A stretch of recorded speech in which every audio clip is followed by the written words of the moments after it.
Well, good morning, ladies and gentlemen. We are here today to take a look at a new purchase of mine.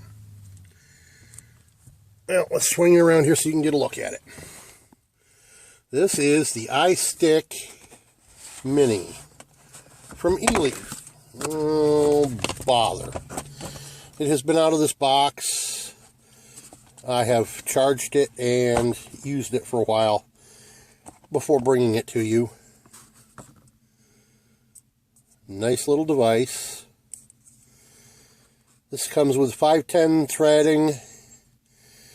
It has a simple fire button, and it has a variable voltage, so you can change it between 3.5 and 5 volts.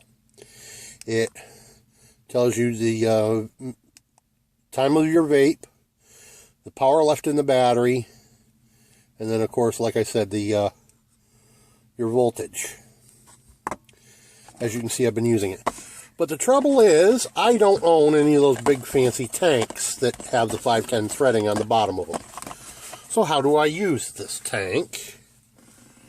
Oh, bother, where did I put it? There it is. How do I use my EVOD tank with it?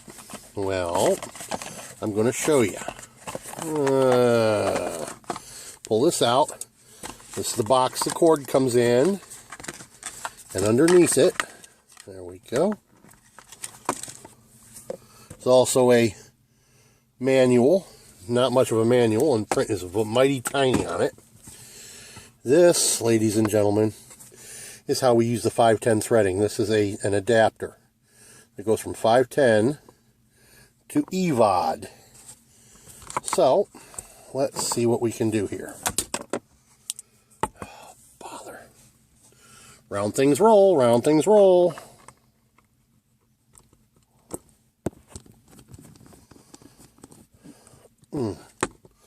There's the adapter. There's the tank.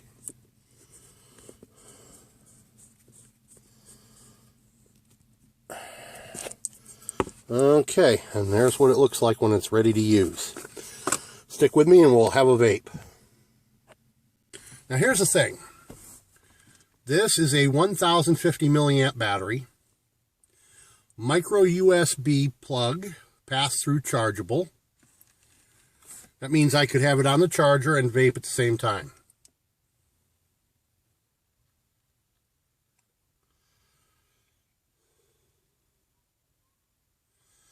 And that's only at, what is it, 3.5? 3.6. I had 3.6 volts. So.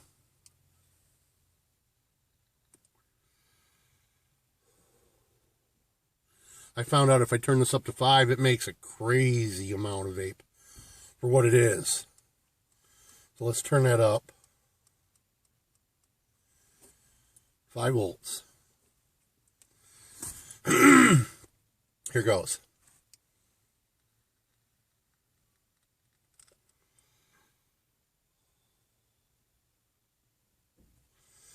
No, it's not cloud chasing, but I'm also vaping 36 milligrams per milliliter. So let's turn that back down. Don't want to blow a brain cell. Now, ladies and gentlemen, there is one thing I want to warn you about. I thought because this was micro USB, I could use any cable I had. Not so. The cable that I use here in the car for my phone will do the job. I don't know if that's showing up on the camera. You see the little teeth here? You have a micro USB cable. Feel of it. It should have teeth on one side. Usually the side, well, in most of these cables, it's on the side with the USB marking. In this case, it's on the opposite side. This little cable here, which went to something else. It has them on the opposite side of the USB marking. Yeah, opposite side. Has little teeth Now, I'm not going to explain why they have little teeth. They just do. Now this cable, brand spanking new.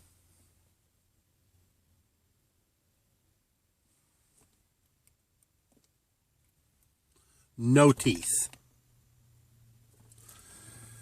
It looks like, quite honestly, there was supposed to be teeth, but they don't extend like they're supposed to. Now, what those little teeth are, I don't have a clue. Matter of fact, here's the cable that came with that battery. It's got teeth. This cable works for charging my phone, but not for the battery, for my vape. So, just something to be aware of, ladies and gentlemen. Something I've noticed. Now, granted, this blue cable, that was, I don't want to put this. It and the AC adapter were left on my bus. They work, just not in this.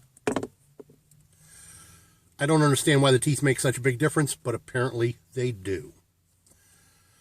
So, just another vid for my vape. I'm loving this battery every second. Yes, I had a pass-through chargeable, but it was a pen style. It mysteriously quit working. Now,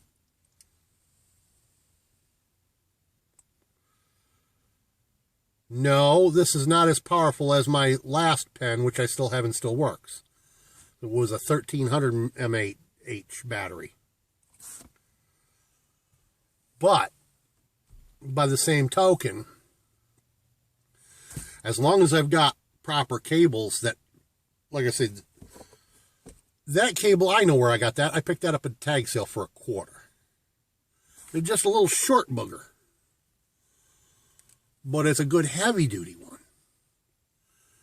Now, granted, it's not going to reach from my cigarette lighter outlet so that I can pass through vape on it. But it does lock in so that I can charge with it. Unlike my pen, I can pick up cables to work with this just about anywhere for pennies. And I can fix the fact that that's short because I have a USB to USB extension cable. So I can make this another 3 foot long if I wanted.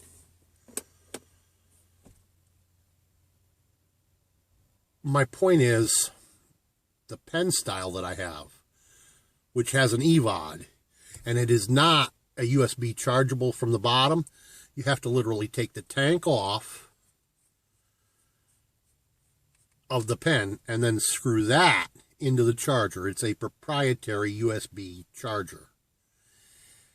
They tend to make them with the thinnest possible wire. They are just absolute junk. I've got one here somewhere. Skip it. I'm not going to go digging it up. Oh, here it is. See? Now, this one doesn't charge this way, but the pen, you have to screw it in here like so to be able to charge it, okay? These things are absolute junk because this wire right here is where they fail. That's why this is on the dash. It's junk. I had it for about 3 weeks and the wire busted. It's useless. I mean, I could tear it apart and probably find the break and solder it. I'm not going to bother. When I manage to pick up another 1 or 2 of these, that pen, somehow I'm going to get rid of it.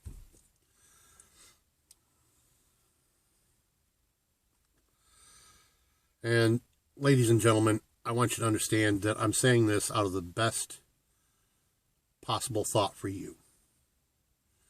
Lose the pens. They ain't worth the effort.